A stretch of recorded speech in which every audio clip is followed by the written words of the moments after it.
Welcome and welcome back. How are you all feeling now? Are you all recharged? We know it's been a long day, but I can tell from your energy that you guys are still up for more. I feel the same way, Molly. Not to mention that we have a fascinating panel coming up. We'll be discussing about dynamic pricing across different industries. Dynamic pricing plays into both the depth and height dimension of the YHS 2025 theme. Depth by exploring the function of a revenue manager and maximizing a finite resource. Height by exploring how revenue management may serve as a gateway to accessibility. For that, we've invited Professor Kasem Joni to moderate the panel. Alongside Professor Kasem Juni, we have Gilbert Fadul, Senior Director of Revenue at Four Seasons Egypt Collection, Jonas Mayouli, Chief Revenue Officer at Price Now, and Alicia Shopig, Partner at Agliotel Hotel Consulting. There's also a handful of students in the back here from Professor Juni's Revenue Management course here at EHL. So, if you were curious, this is an inside look as to what some of our classes are like. Anyways, without further ado, I would like to welcome Professor Kasem Juni, Gilbert Fadul, Jonas Mayouli, and Alicia Shopig to the stage.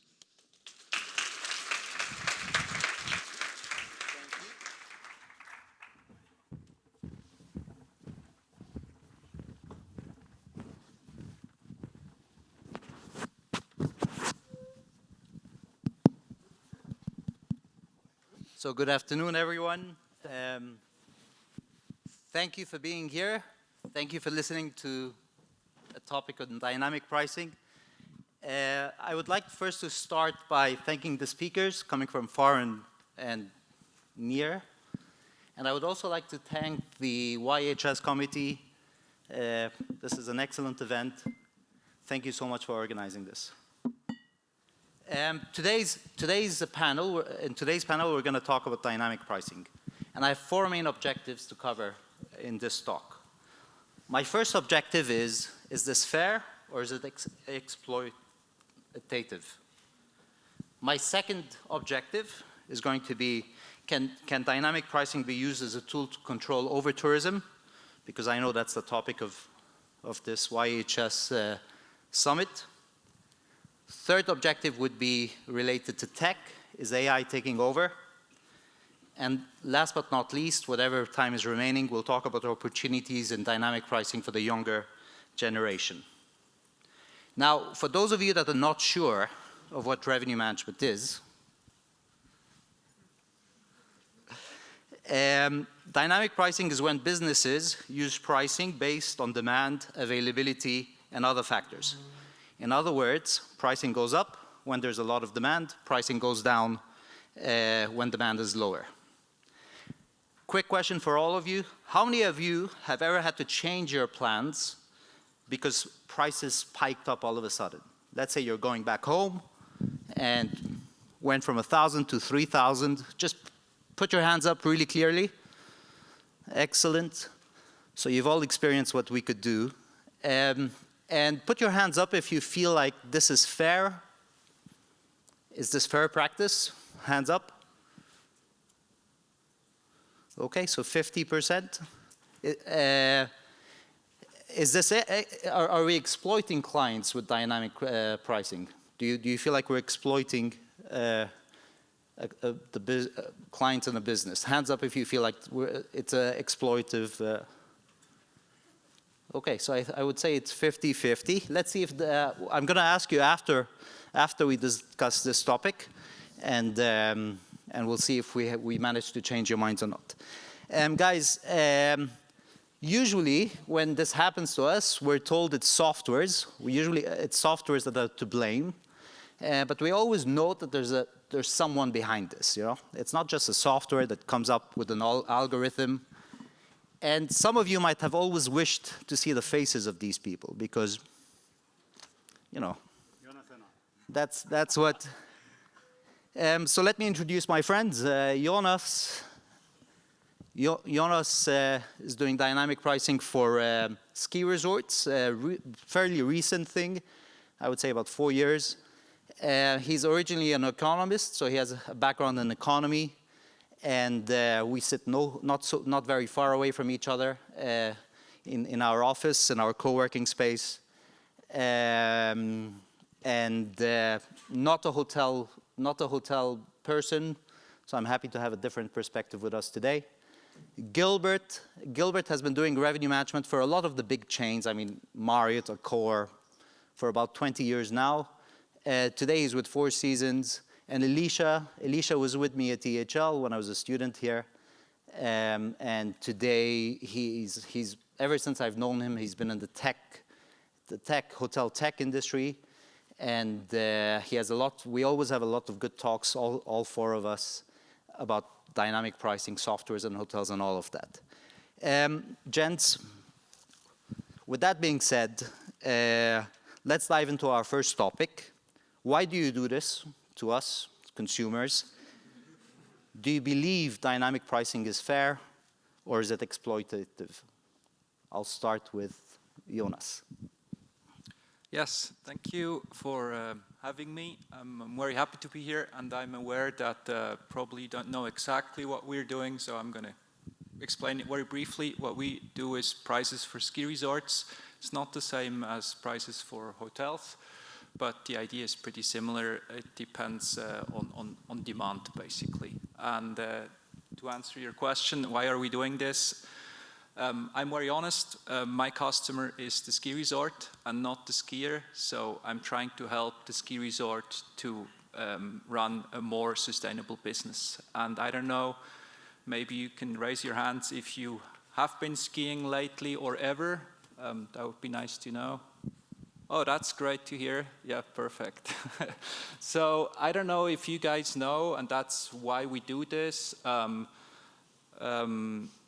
Providing a ski experience is quite a costly thing. That doesn't come as a surprise, but ski resorts are really facing climate change, and to produce snow and to produce everything that's needed for such an experience has become a lot more expensive recently. And for this reason, prices have been going up all the time. And basically, this is crowding out part of the market.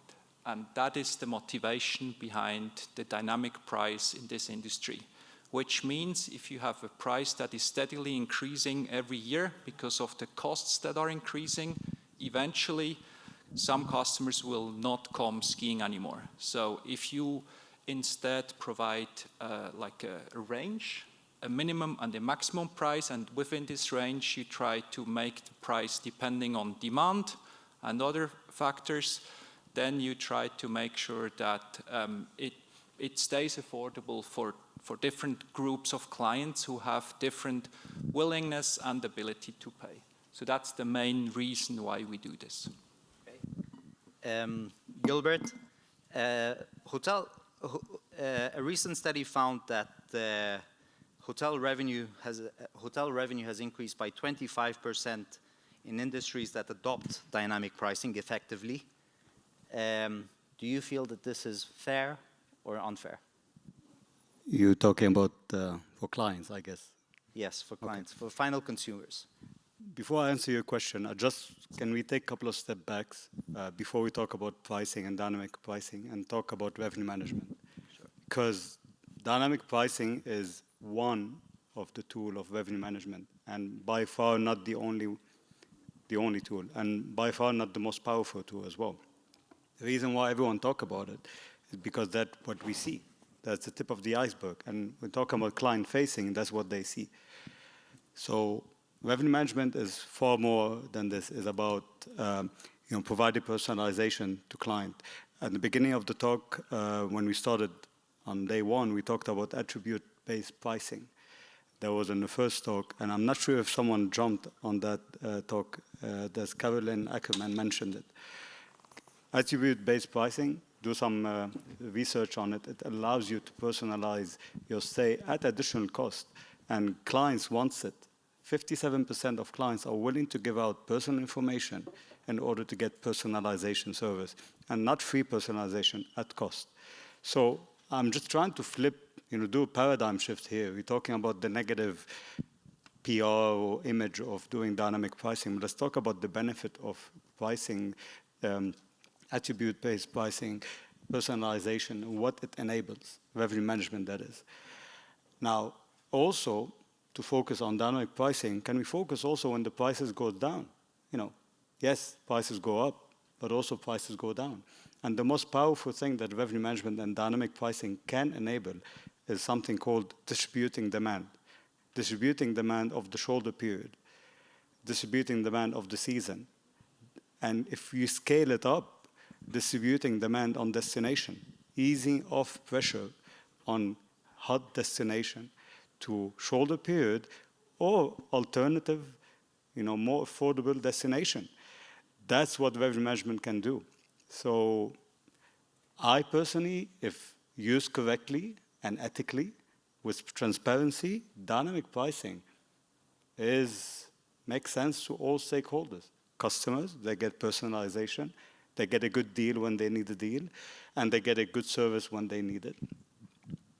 The hotels, they get profitability. They're able to forecast the right amount of stuff, provide enough service at the right time for the client when it's busy or when it's quiet, and for stakeholders, the shareholders, to have a profitable business that is bringing money and the IRR goes up and the value of the asset goes up. So when used wisely, but I can tell you that, yes, it's sometimes abused. So it shouldn't be across the board. It depends how you use it. And happy to talk about it later or offline about how to best use it. So I think that's one interesting aspect. When is it used? When is it used wisely? When is it used well? I think I have a slightly different perspective, also to make this conversation interesting and not to agree too much. I think obviously there is a place for it. There can be a really interesting tool, like you said, also to give more value to customers or customize it. On the other side, you also have places where we see dynamic prices, be it in maybe a restaurant where you're walking in and all of a sudden the prices change just because 3 people in front of you ordered something.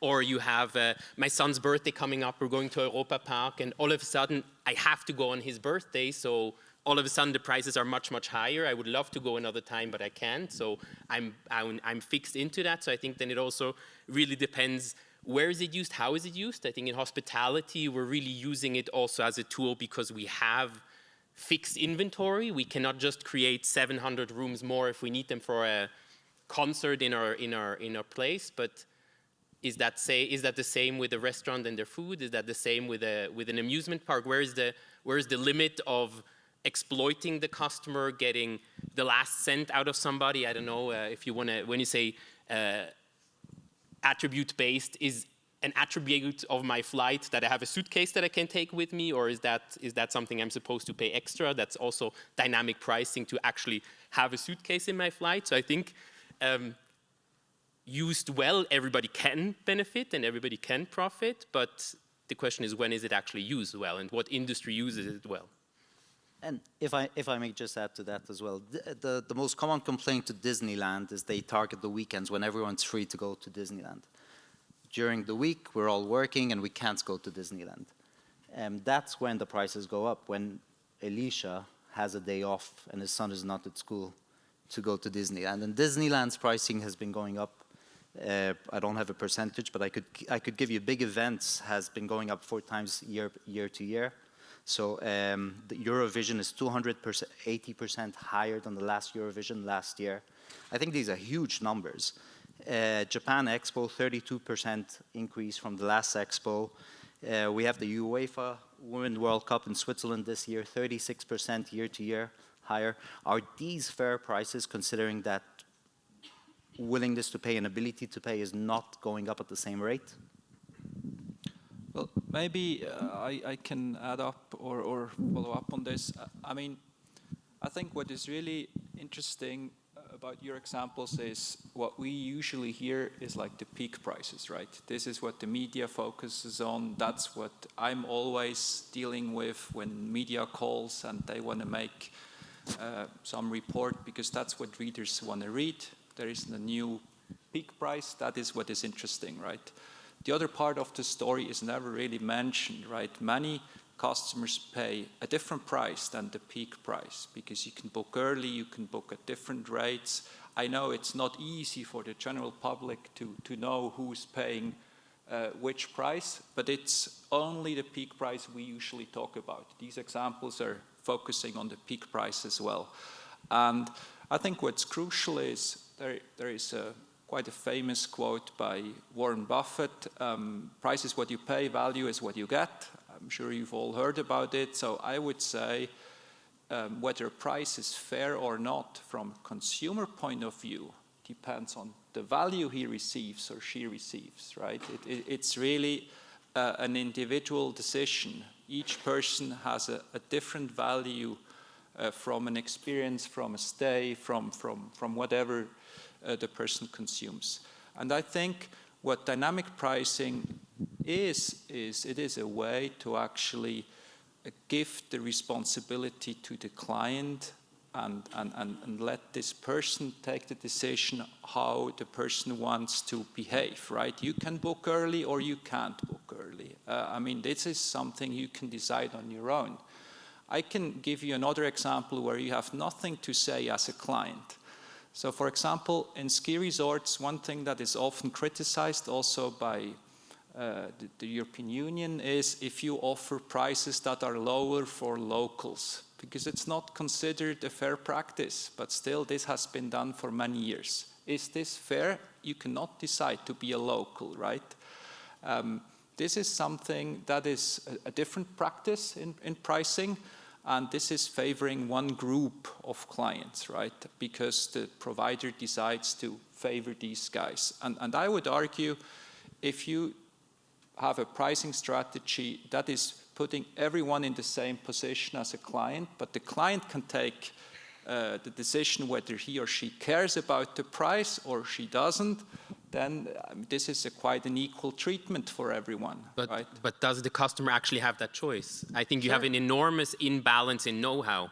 So me as a consumer, I'm looking to ski that and that weekend. I'm looking to ski then and then. When we look at the airline industry, if we look at the hotel industry, we have a huge amount of meta search engines that actually, or price comparison engines where I can actually now, for example, hedge my bet and say, I'm going to book it now. I want it refundable. I'm willing to pay a little bit more. So these are really developed industries. But if I'm going on a ski holidays, if I'm going to Europa Park, if I'm going to have a burger at the burger place, I don't have that information. So I cannot take actually educated decision to say, no, I'm going to go next weekend because next weekend for some reason it's cheaper.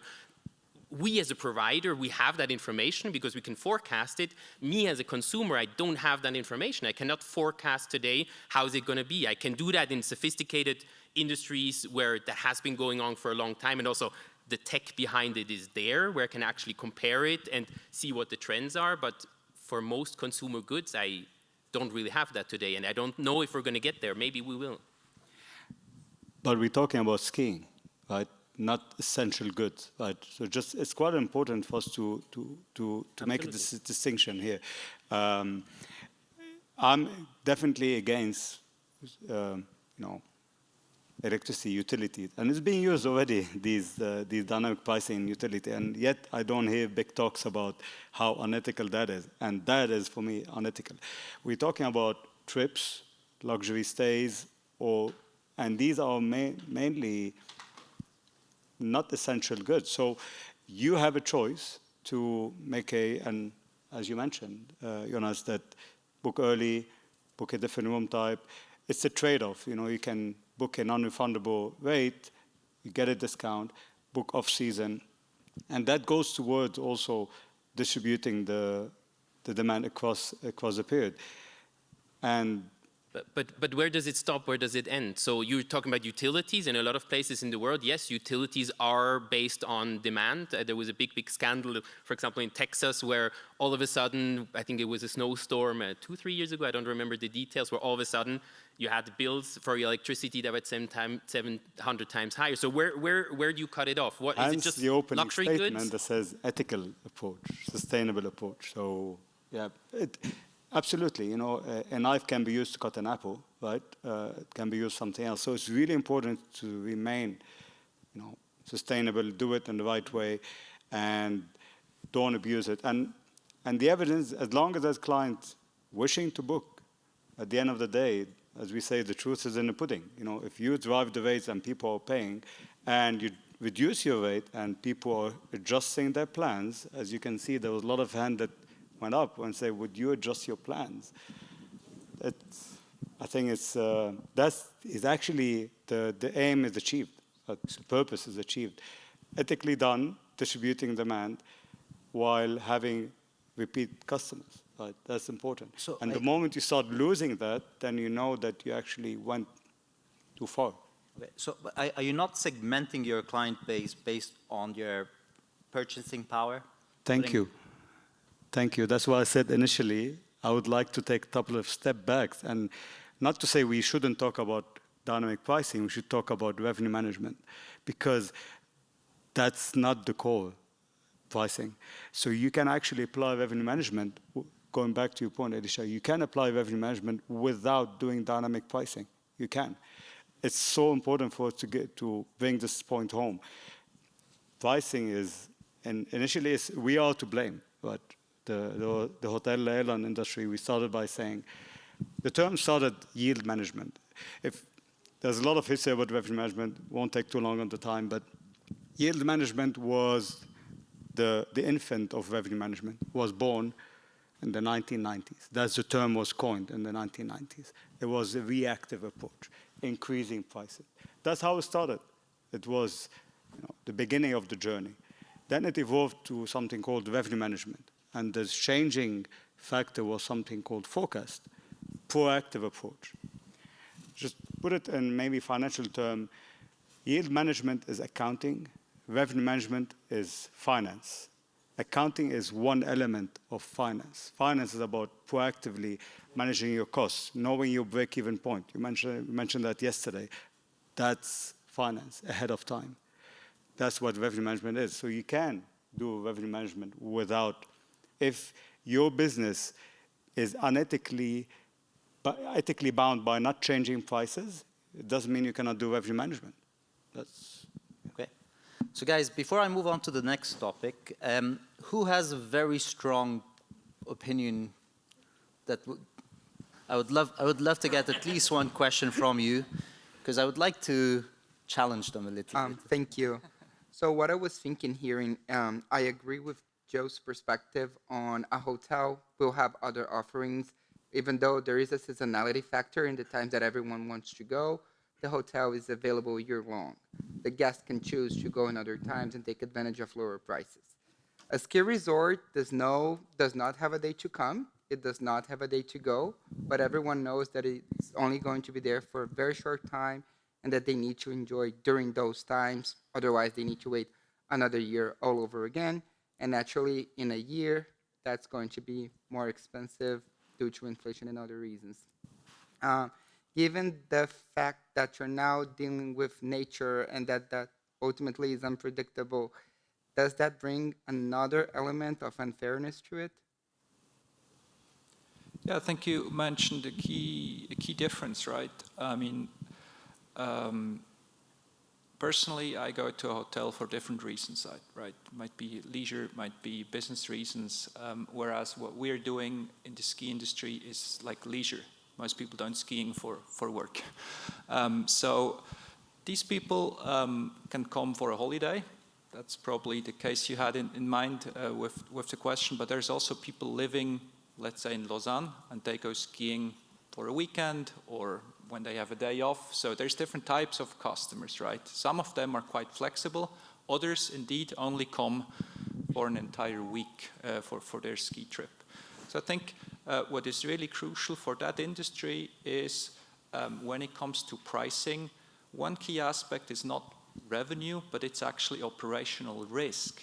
That's really relevant. So if you have a ski resort and the weather is bad, like nobody shows up at all, right? But all the wages have to be paid, all the bills have to be paid, and the ski company is basically going out of business if it's only bad weather, right?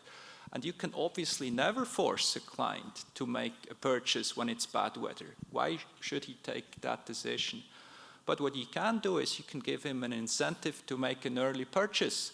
And ironically, you said that very well before, this industry has just not realized it as the the hoteling industry has learned for decades already that you should use a different pricing approach to fill your resorts, right? So what they actually do now is something other industries have done for a long time.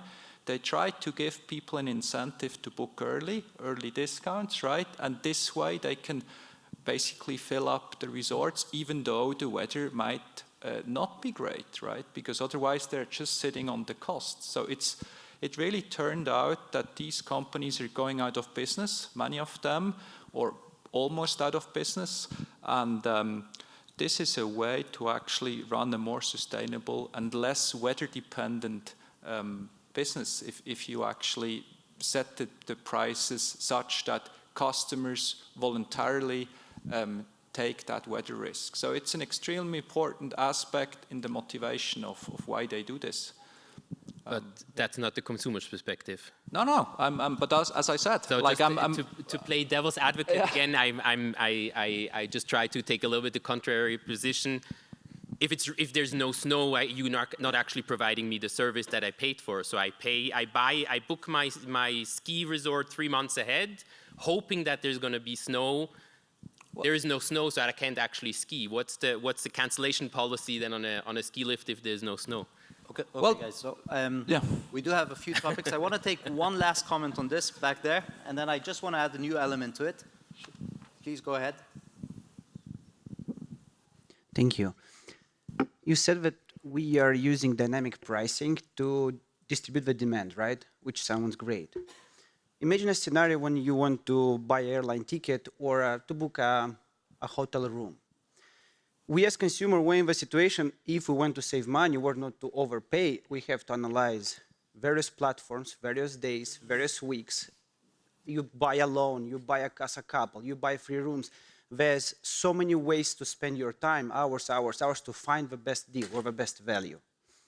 Do you agree that dynamic pricing is more not for distributing the demand, but sounds more like if you can pay, you pay.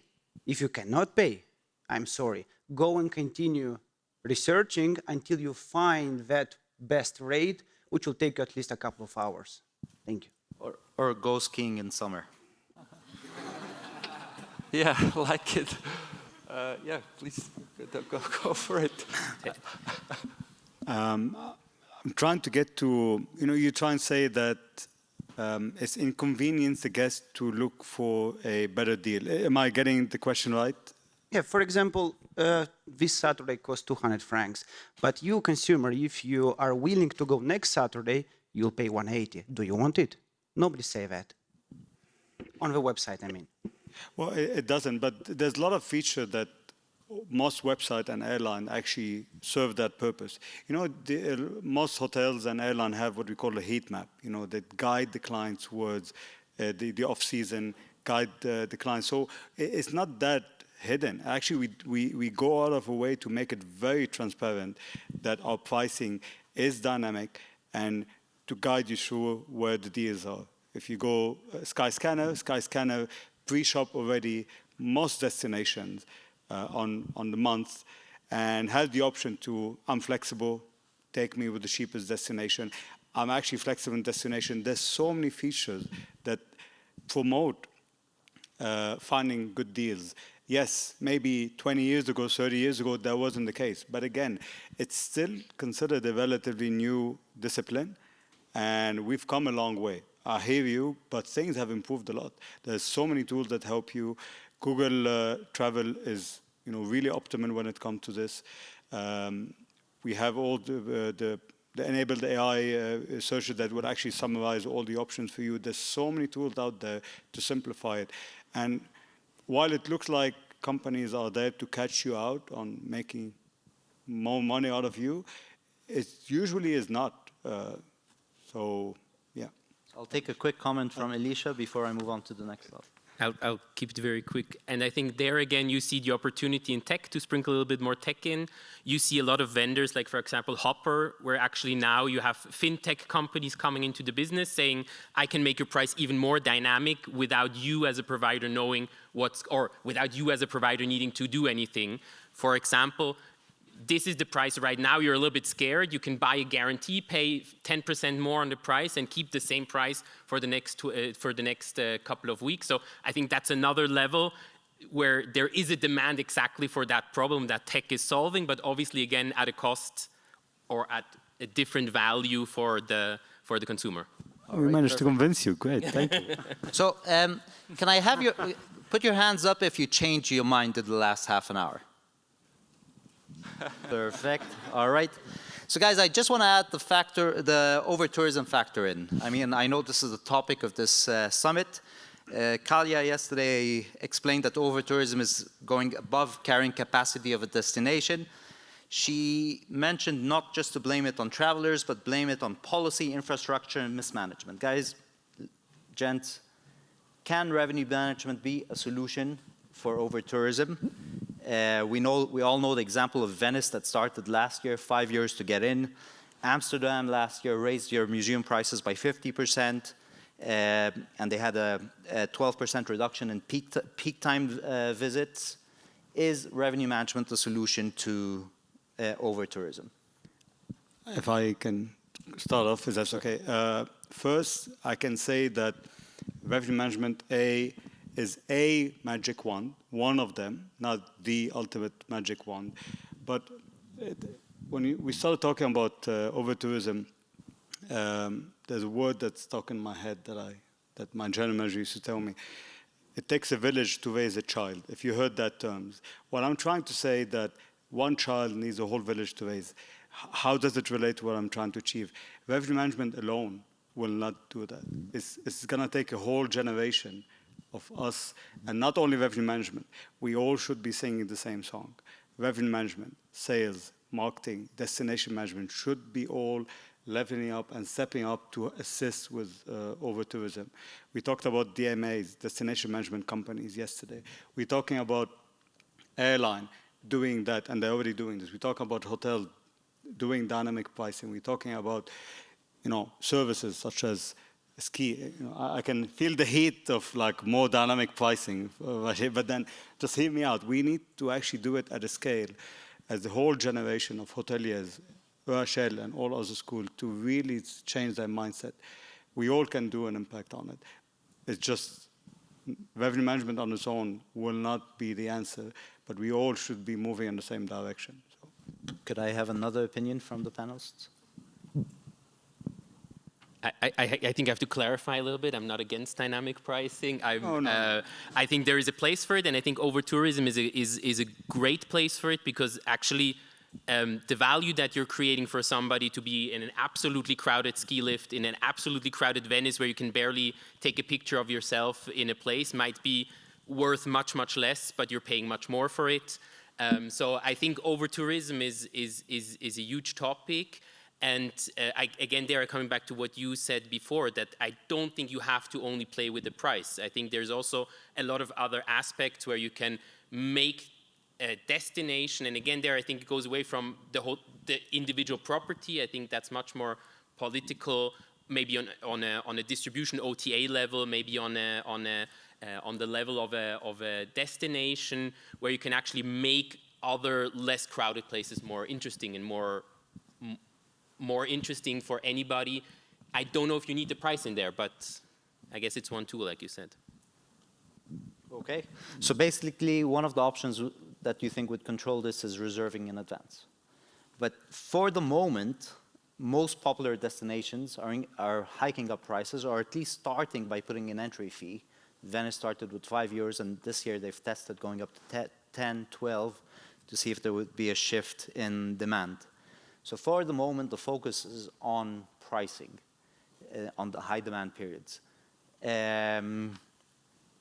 Do you think governments should start to regulate dynamic pricing in over-touristic areas?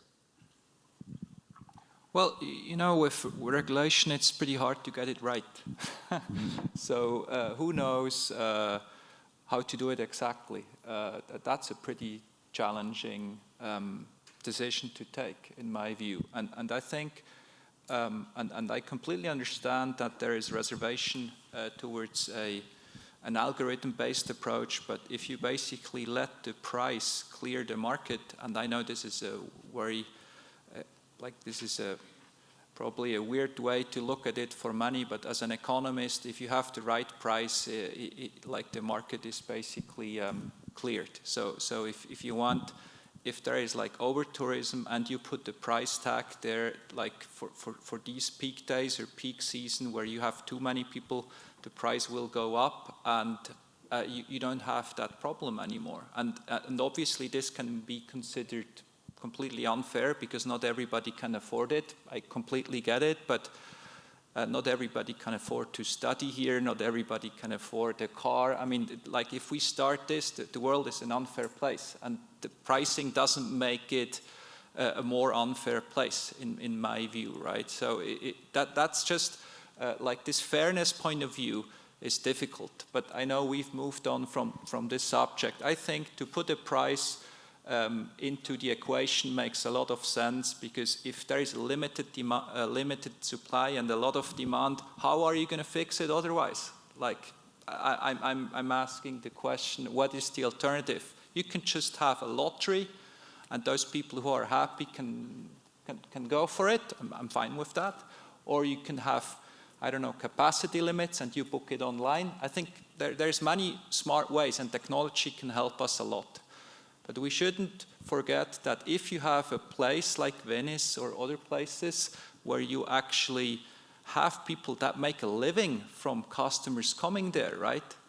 If we just tell them, like, we don't want to have more people here, what are they going to make a living from? So that they need that revenue. It's a source of living there. So there is always that conflict. So if you limit demand, you should at least raise the price, because otherwise they will not support it.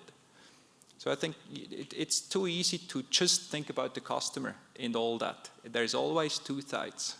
That's the same for us with the ski resorts. If there is not enough money in the pocket, the ski resort will close. Not fun for the customer either. So there's always two sides to everything. Okay, got that point. Guys, I'm going to factor in the element of tech over here. So AI, been a few years. Often we're asked if revenue managers are going to be replaced by AI. And 91% of travel and hospitality companies are investing in AI travel. AI is also helping prices go up. So most recently, 10% year to year. Do you believe we would be replaced? And with this new component coming in, what's the future of revenue? We do a vote. Who thinks that AI will take over revenue manager's job? Okay. 20%, 30%? I have a question. How long has autopilot been in existence? Airline, autopilot. I don't know, 20 years, 30 years, more? You know, autopilot can take off, fly, and land unassisted. Why do we still have pilots and co-pilots? So people feel more secure? Fair enough. One, but also is because in a situation of a storm or an uncharted situation, the captain and co-captain to take over. Yes, AI can do the job, but this is what called deep learning. You know, when a machine is governing any commercial transaction or commercial decision, assisted and aided by a human. And I love what the term was mentioned yesterday. We need to make sure machines get better at becoming machines and make sure the human get better at becoming human. I don't see revenue management to become an obsolete role. That's in my humble opinion. I don't see it as an obsolete role either, but I think we have to be very careful. It will evolve. Huh? It will evolve, for sure. It will evolve, but we have to also be really careful talking about AI, because I think revenue management it used to be called machine learning, but the algorithms behind it are exactly the same thing. So I think just because generative AI in the last couple of years has become such a buzzword, the mechanisms behind it are already in place, are already being used. I think one aspect from the tech side that we're seeing is sort of the democratization of revenue management tools, where it came originally from the airlines, then went into the really large hotel groups. Slowly you get, let's say, simpler, more manageable tools for smaller, more independent properties, which are still, I think, around 80% of hotels around the world. And I think that's one aspect that tech is enabling, where you say you're giving tools that before you had to be in a chain, you had to have people managing it, you had to have people behind it. You get these tools into people's hands and into hoteliers' hands that can do 15 minutes a week, spend time on it and improve their revenue by a very interesting margin. Can I ask you a question? I hear you, 100% agree with you, but I'm not really getting if you agree or disagree with the fact that it will take over the job of revenue management. And here's my point of view. Would you trust an AI tool, or whatever you want to call it, to sit in front of the board of directors and present the budget of 2026? Would you trust an AI tool to explain why an arm or department or some people will have to be made redundant because of the cost cutting or because the weather hasn't been favorable in the season, so we didn't have a good season, or the wines were not really productive this year, or no? Do you? So here's my going back to human need to get better at being human. This is where the part needs to step up the game of communication, turning numbers into actually actions and communicating. That will remain. Yeah, I completely agree. I think the communication part will stay the same. I think we also see it in various other fields where if you have an AI plus experienced doctor, you have better results than if you have either one by itself. So I think on a certain level, it's always going to be both. And I think especially in a chain context, now speaking about hospitality, it's always going to be both together. When I was here 10 years ago, we talked about the art and science of revenue management. I think the science part, AI is going to take over. I think the art part, where you have actually conversation with your guests to actually understand the value they're getting out of it, I think that part, there's going to be a human component to it. But if you look at the industry, I was shocked recently, I saw the numbers again, how many hotels actually use revenue management technology. I was absolutely flabbergasted how small the percentage is. And I think that's going to change, where you have hotels that don't do anything, that can use technology without having a revenue manager dedicated to it. And I think that's where technology is really going to have an impact. I think the role of revenue manager is going to stay relevant. It might slightly change, but I think it already has changed a lot. It has to change, and I think we're going away from having 700 Excel sheets and then needing 10 hours to explain one small number to a much, much easier way. And I think predicting and the science part, AI technology is going to become much, much better. We see it already with customers of ours today, where somebody announces a concert in their destination. The hotels that don't do revenue management with a tool, they're 3 weeks too late, because till they realize that there is a peak in the reservations coming in, it's too late. Anybody using a tool, the tool actually picks up on that. Probably a good revenue manager could still optimize it more, get nicer packages, work with minimum lengths of stay and optimize it. But the tool already does an amazing job at least getting more revenue for the business. Okay, so we're getting better at forecasting, getting better at understanding what's coming up in the future. Would this at some point change from targeting segments with different pricing to targeting individual people with different prices? So would it become personalized pricing with the add-on services, or would it remain segments and different prices for different segments? Well, in my view, that's totally possible, yeah. But maybe I think one more way to also look at it is I would say a human has limits when things become multidimensional. That's where the human is eventually screwed. And I think that's where the data actually provides way more information than the human can probably absorb. So if you think about consumer behavior and whether some people are coming to a resort or to a hotel or not, The data actually embodies so much information, and not all revenue managers, individuals, can actually capture it. So if you use machine learning, as you mentioned, we are doing this for a couple of years now. There is like a huge hype about the AI stuff. It's certainly more than just a hype, but it's nothing new actually. So we price today 700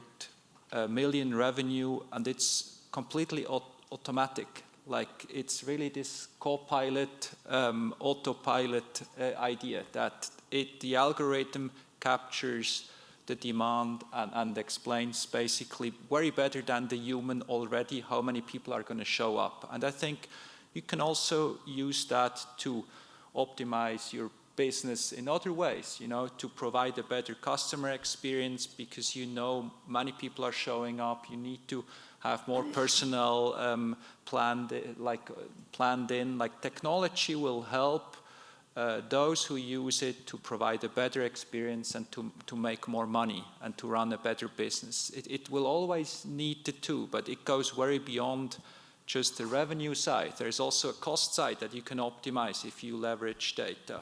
And I think this becomes super easy the better the tools become. But I think it's already there. Those who are not using it are just missing out. It should be used. I completely agree with the last point. I think the tech is already here, Kassem. Yeah. I think the question is, as so often, is the tech equally distributed? And it's not. I think the technology is here, but the reality we often see also with our hotels is that the tech is there, but they can't use it because their basics are not covered. So the industry today is still, to a majority or to a big part, based on legacy PMS systems, on locally hosted server systems that just block a lot of that innovation. The tech is there. Can you today, with an economic perspective, actually implement it and use it without every customer costing you 10,000 Swiss francs because the whole tech stack behind it is so expensive? There's certain projects that do it already, but it's just not distributed yet. So I totally understand that already. From hotel side, yes, we have a lot to do for us to be able to use data to the... Question for the audience: how many of you are comfortable with sharing your data, knowing that this is going to go into some sort of brackets, which would give you a different price to the person sitting next to you because of different reasons? So how many of you are comfortable with this concept that I share my data and I get a price based on that? Either through a segment. Hands up if you're comfortable with that.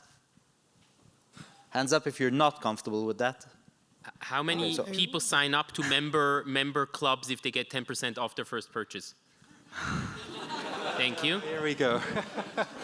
Yeah, absolutely, and I kind of have a problem with the way you phrased the question.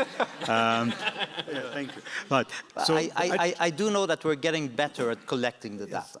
Good, and at protecting it as well. But attribute-based pricing is not, I know that you typically book suite, and I'm only gonna give you suite even though I have low room type. Attribute-based pricing is recognizing what are the products you tend to buy up and suggest it to you. That's what attribute-based pricing. It's basically will not necessarily charge you more unless you actually choose, oh yeah, my son's birthday, I'm gonna add the cake to my dinner. You typically book a suite, so there's a feeder or a teaser who say, upgrade to that suite that you tend to book, and that you consciously make that decision. It's not IP address based, hiding a room that is lower. That's the right way to use attribute-based pricing. What you're describing is the unethical way to and we've seen this.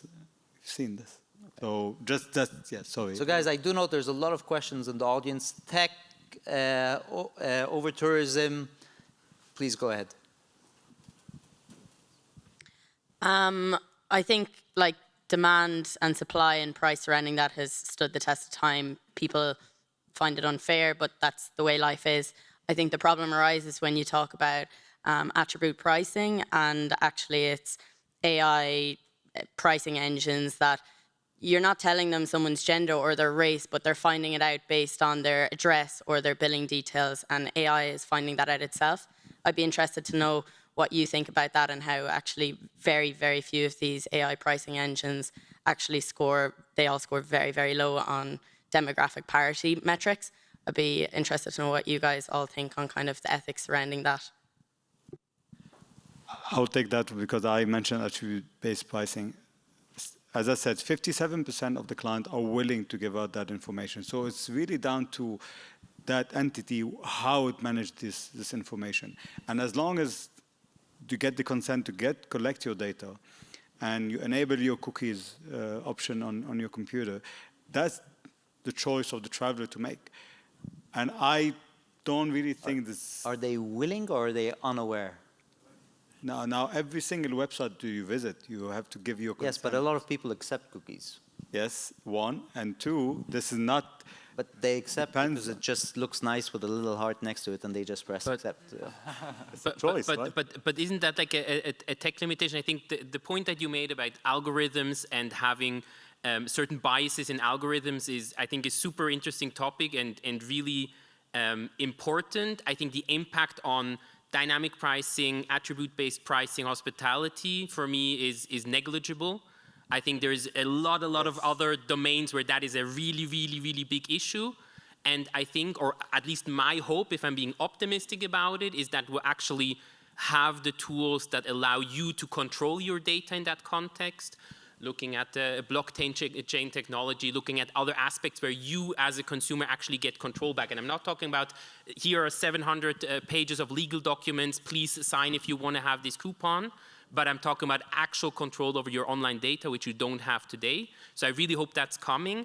In the context of hospitality, I think it's not about cookies, it's not about websites. I think it's going on completely different levels. I think we're looking at major apps where you do purchases in apps. I mean, just looking at the OTAs, what they're doing on their platforms, but also on social media platforms. I don't think it's about websites anymore.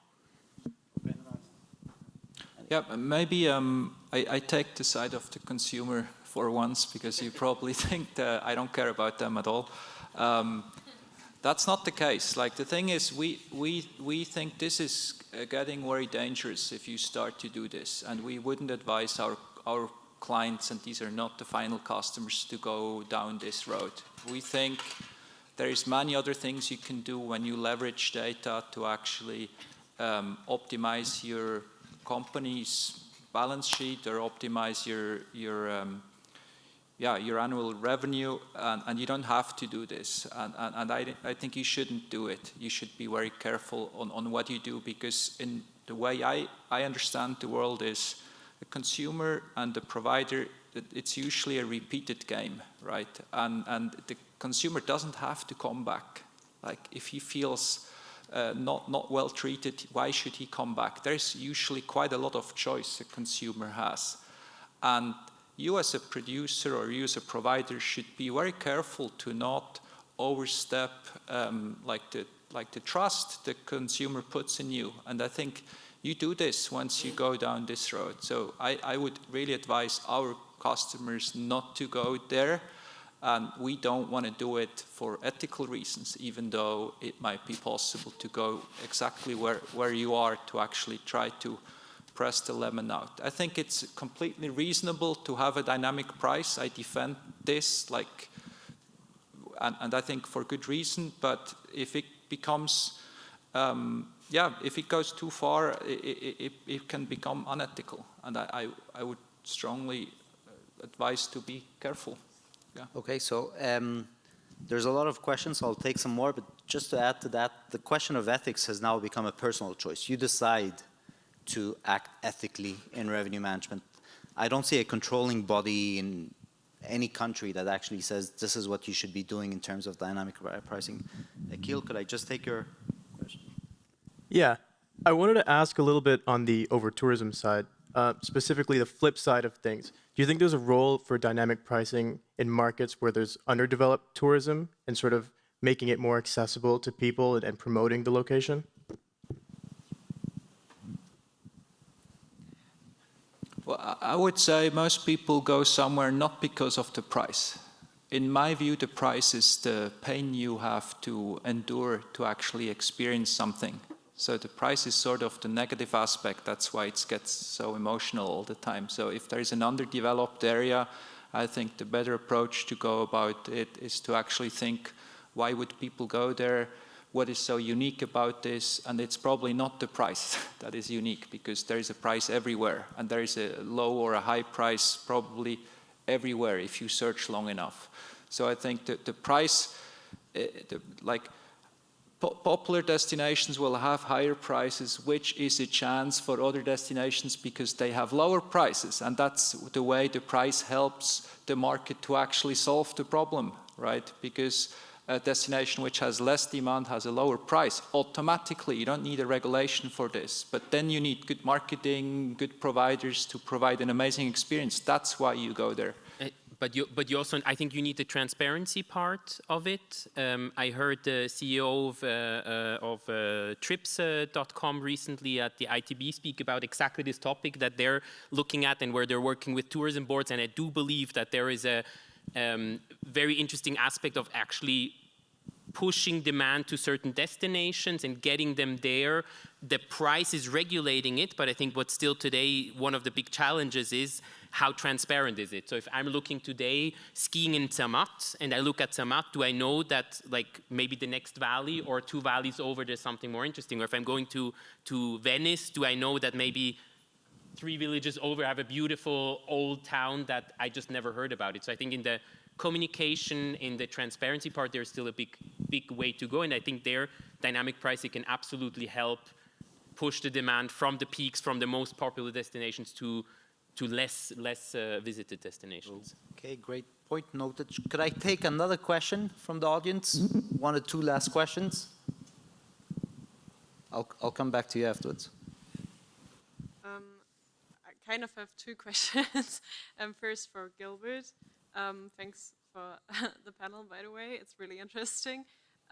You mentioned transparency. We just went to it. And then you also mentioned that it's a personal decision to be ethical. So is it also a personal decision to be transparent? And what do you consider to be great transparency, for example, for a hotel nowadays? Because we have dynamic pricing in hotels, obviously, but what is great transparency considering the dynamic pricing?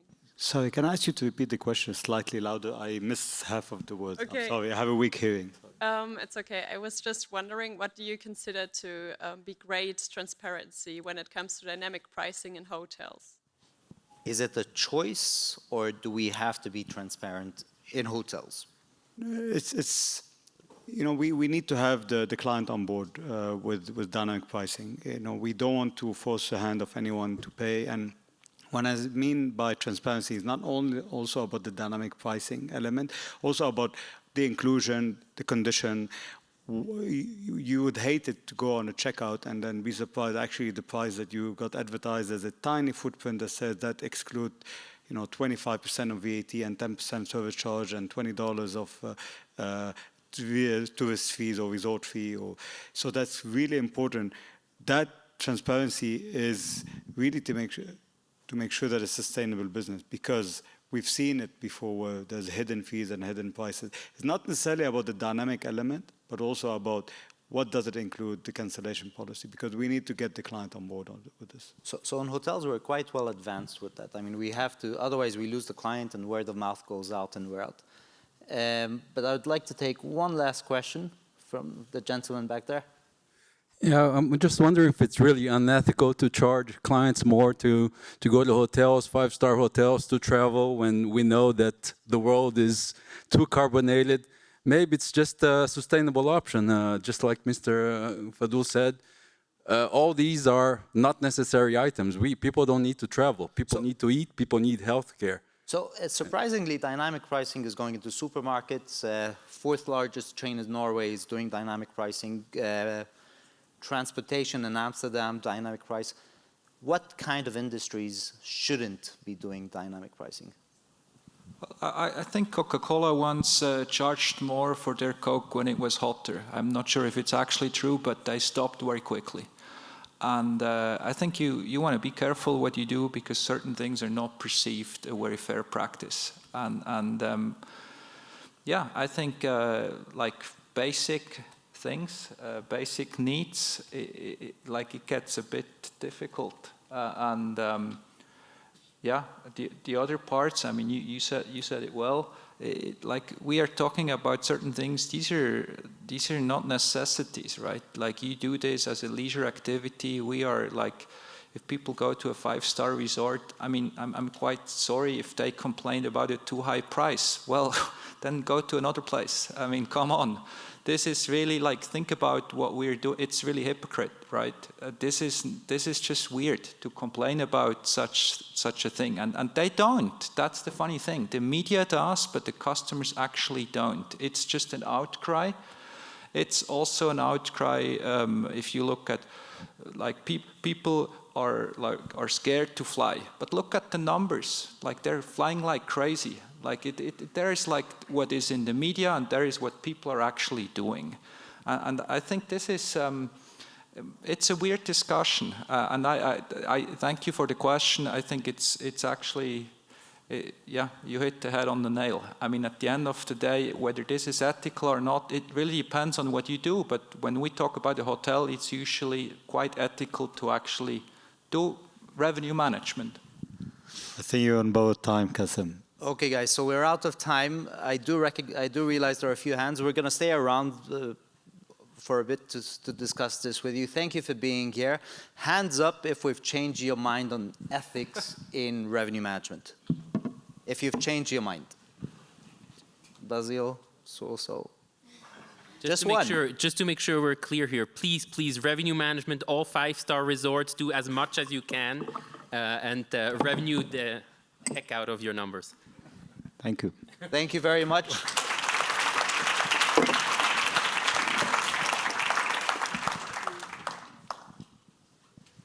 You can leave the mic there. You're all good. Thank you so much. Let's give them one more round of applause.